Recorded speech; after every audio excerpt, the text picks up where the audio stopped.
तो जो हमारे साथी थे वहाँ पर हमसे मिले, सारे साथी मतलब बहुत बुरी अवस्था में थे। रोने लगे, अरे भाई हम लोग बहुत बुरी अवस्था में फंस। वो भी इंडियन थे? वो भी इंडियन थे। जो हमारे साथ में 6 लोग गए थे। तो हम लोग मई में गए थे। जैसे 1 मई को हम लोग वहाँ पे गए थे। तो वो लोग 24 अप्रैल को गए थे। तो उसके बाद में फिर उन्होंने कहा कि भाई यहाँ पर बहुत बुरी स्थिति है और देखो खुदा खास न कुछ हो न जाए हम लोगों को। मतलब वहाँ की मैं बयान नहीं कर सकता शब्द से कि वहाँ पर क्या स्थिति थी हमारी। उसके बाद में जब हमें वहाँ पर रोका गया, जब हम लोग जा रहे थे वहाँ पे, जैसे कि कुछ पल खातिर 5 मिनट 10 मिनट हमें वहाँ पर रोका गया। रोकने के बाद उन्होंने कहा कि आपको अभी 5 से 7 किलोमीटर पैदल जाना होगा। पैदल 5-7 किलोमीटर पैदल चलना पड़ेगा? हाँ, वो भी छिप कर जाना है, ये नहीं कि आप खुले मैदान में चले जाओ। उसके बाद में और रॉकेट आकर गिरते थे, तरह तरह के रॉकेट आकर गिरते थे। अच्छा, रॉकेट गिरते शायद अलार्म में भी बजता रहा कि अलार्म? नहीं, जहाँ पर हम लोग थे वहाँ पर अलार्म नहीं बजता था। और जैसे कि इस शहर में जो लोग रहते थे वहाँ पर अलार्म बजता था कि अगर कोई घटना हो जाए तो अलार्म वहाँ पर बजना। अच्छा, कोई अगर भागने की कोशिश करेगा नहीं भाग सकता वहाँ से? जो नहीं, ये नामुमकिन है।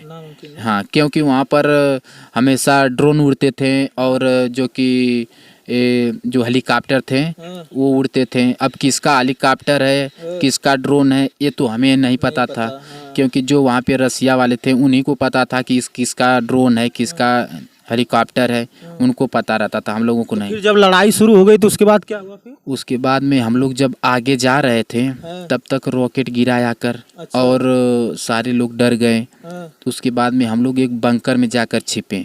छिपने के बाद वहाँ पर कुछ मतलब 1 रात वहीं पर रुके हम लोग। रुकने के बाद हम लोगों को फिर आगे मतलब भेजा गया और जो कि रॉकेट आकर गिर रहे हैं और हम लोगों को उसी में बचा कर आगे जाना है। और उसके बाद में फिर हमें जब आगे लेकर गए तब तक एक सोल्जर वहाँ का था जो रूसी सोल्जर, वो घायल अवस्था में था। तो उन्होंने कहा कि आप लोगों को उनको वापस लाना है।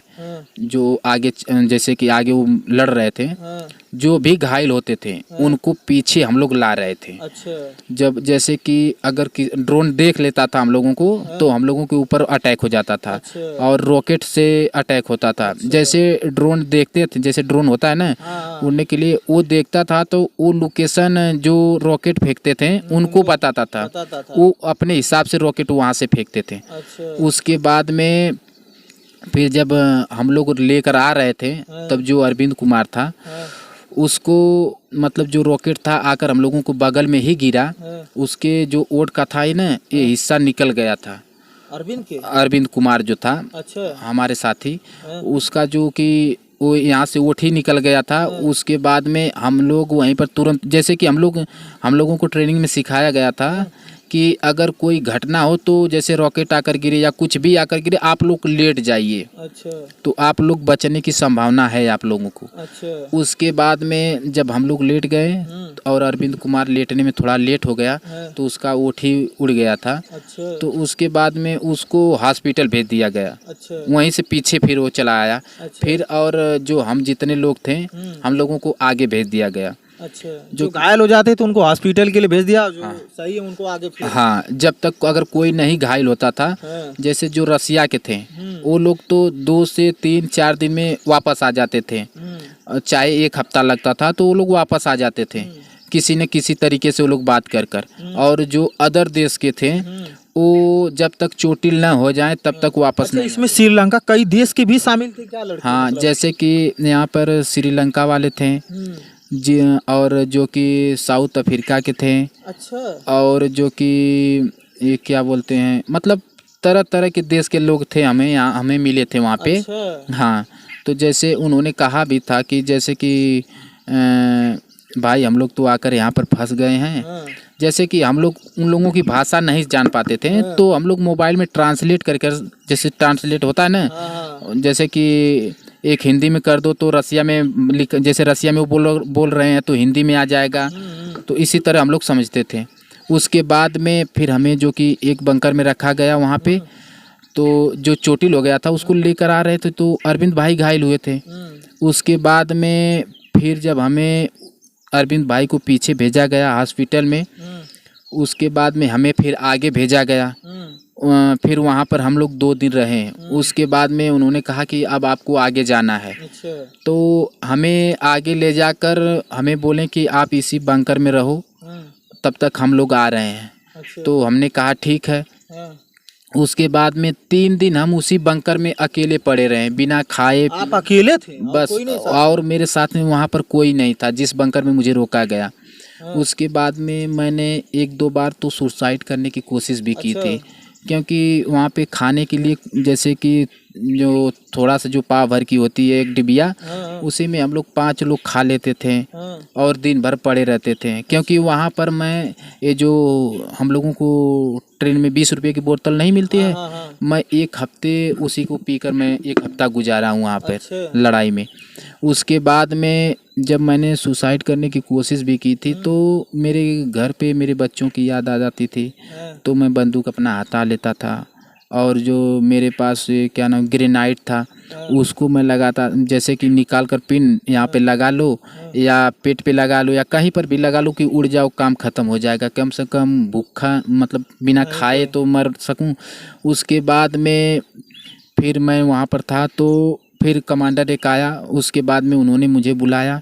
फिर मैं गया तो उन्होंने कहा कि चलो आगे से एक मतलब कोई एक सोल्जर घायल हो गया था, उसका पैर ही कट गया था, तो उसको हम लोग लेकर मतलब उसको बचा कर लेकर हम लोग आ रहे थे। अच्छा। तब तक यूक्रेन की तरफ से मतलब 4 ड्रोन ने हम लोगों के ऊपर अटैक कर दिया। अच्छा। अटैक मतलब हम लोगों को चारों तरफ से घेर लिया गया। उसके बाद में जो कि जब घेर लिया गया, तो जो मेन कमांडर था वो पहले ही जो हमको लेकर गया था वो पहले ही छोड़कर भाग गया। अच्छा। क्योंकि हमारे इंडिया में तो ऐसा होता नहीं है कि अगर 10 सैनिक की जान बच रही है तो एक कमांडर को मार दो, कोई बात नहीं है। मगर रसिया में ये चीज़ नहीं है। अच्छा, वहाँ सैनिक को मारा जाएगा, कमांडर को नहीं? वहाँ पर सैनिक मर रहे हैं तो कोई बात नहीं है, कम से कम कमांडर तो बचा है। जैसे जो मैं देखा हूँ वो चीज़ मैं बता रहा हूँ। अच्छा। अगर मैं आँख से नहीं देखा होता तो मुझे क्या पता था कि कौन सोल्जर मतलब कि कौन सोल्जर रहता है कि अपने सैनिकों को मारने के लिए छोड़ता। वहाँ का बहुत भयानक मंजर रहा होगा, गोली चलती रही होगी वहीं सामने, तब सब लोग मरते रहे होंगे। वहाँ पर अक्सर जैसे कि रॉकेट आकर गिरते थे और हेलीकॉप्टर से लड़ाइयाँ होती थी और जो कि ड्रोन अटैक होता था। सबसे ज़्यादा यही ये जो गोली चलाने की बात है ना, ये वहाँ पे गोली बहुत कम चलाने के लिए मिलता था। अच्छा। कि जैसे कि ड्रोन है तो उसको आप मार सकते हो जो आपके पास हथियार है आपकी सुरक्षा के लिए। फिर कैसे वहाँ आप कैसे निकले वहाँ से, फिर ये बताइए। जैसे कि जो सोल्जर था उसको हम लोग बचा कर लेकर भाग रहे थे, तो हम लोग जब चारों तरफ से घिर गए तो हम लोगों के ऊपर बमबारी जैसे होता है ना, ड्रोन के नीचे एक बम बना रहता है ग्रेनाइट बम, वो हम लोगों को ऊपर मतलब हम लोगों के ऊपर बगल में फेंकने लगे। अच्छा। तो जो बगल में फेंकने लगे तो मुझे यहाँ पर चोटें लगी थी। अच्छा, यहीं पर चोट लगी हाथ में? ये जो कि यहाँ से यहाँ तक जो कि एक ग्रेनाइट बम से मुझे चोटें लगी थी और यहाँ पर भी चोटें लगी थी। अच्छा। तो उसके बाद में जब हम वहाँ से फिर वापस जैसे कि उसको बचा कर हम लोग एक जैसे एक बंकर था, उसके बाद में फिर हम लोग इधर उधर भागने लगे। अच्छा, जब जान बचाने के। हाँ, तो सब लोग आपस इधर उधर सब लोग भागने लगे। जब भागने लगे तो हम लोगों को ये नहीं पता था कि हम लोग किस तरफ भागें, बस हम लोगों को दिमाग में यही था कि हम लोग जिधर से आ रहे हैं उधर ही भागेंगे। अच्छा। बस यही हम लोगों को दिमाग में चल रहा था। और जो कि जब हम लोग एक धीरंधर जैसे कि एक योगेंद्र भाई थे हमारे, वो यादव ही करके थे। योगेंद्र भैया हम उनको कहते थे। तो उनको जो कि उनको हाथ में चोट लगी थी। अच्छा।